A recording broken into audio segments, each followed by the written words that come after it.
எந்த பூஜைனாலும் முதல்ல விநாயகரை வணங்கிட்டு தான் மற்ற கடவுள் நம்ம எடுத்து வைக்கணும். அதனால் விநாயகருக்கு ஒரு வெள்ளி பிளேட்டில் ஒரு ₹5 நாணயம் வைத்து அது மேலே விநாயகர் சிலை எடுத்து வச்சுக்கலாம். அடுத்தது அம்பாவை வந்துட்டு இந்த தாமரை மலர்கள் மேலே நம்ம அமர வைக்க போகிறோம். அதுலேயும் பச்சரிசி வச்சுட்டு மஞ்சள் குங்குமம் ₹5 நாணயம் வச்சுட்டு அதில் நம்ம அம்பாவை வந்து அமர வச்சிடலாம்.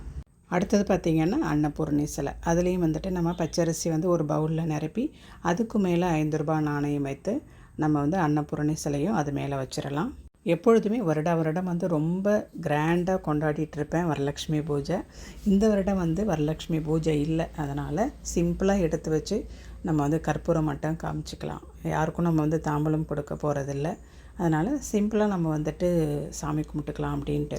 நாளைக்கு வரலட்சுமி பூஜையோடு சேர்ந்து பௌர்ணமியும் சேர்ந்து வர்றதால ரொம்ப விசேஷமான நாள். அதனால் வீட்டில் வந்துட்டு லக்ஷ்மி குபேரர் ஃபோட்டோ இருந்துச்சு அப்படின்னா குபேரருக்கும் சேர்த்து நாளைக்கு வழிபாடு பண்ணிவிடுங்க. குபேரர் வந்து செல்வத்துக்கெல்லாம் அதிபதி, மகாலட்சுமி சொல்லவே வேண்டாம். இவங்க 2 பேரும் சேர்ந்து நாளைக்கு நமக்கு அருள் புரியறதால நீங்கள் வந்துட்டு குபேரருக்கும் வழிபாடு பண்ணிவிடுங்க. வெள்ளியிலையும் அம்பாள் பாதம் சின்னதாக இருக்குது. இப்போ ரீசெண்டாக அம்பாள் பாதம் வாங்கியிருந்தேன். ரொம்பவே அழகாக சூப்பராக அப்படியே வந்துட்டு அந்த 3 ஸ்டெப்ஸ்லேயும் நம்மகிட்ட இருக்கிற பொருள் வச்சு அழகாக அலங்காரம் பண்ணிட்டேன்.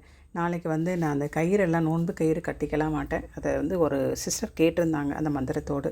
ஸோ அதனால் அவங்க செய்முறை விளக்கத்தோடு அழகாக காமிச்சிட்டேன். அந்த கயிறு எடுத்து நாளைக்கு வந்து துளசி மாடத்தில் வச்சுருவேன். நாளைக்கு என்னென்ன பூஜைகள் செய்யலாம் அப்படின்னா, மறக்காமல் குங்குமத்தால் அர்ச்சனை பண்ணுங்கள், குத்துவிளக்கு பூஜை செய்யுங்க. அதே மாதிரி 108 நாணயம் இருந்துச்சு அப்படின்னா ₹5 நாணயம் வச்சு மகாலட்சுமி முன்னாடி அஷ்டோத்திரம் சொல்லி வழிபாடு பண்ணிவிடுங்க.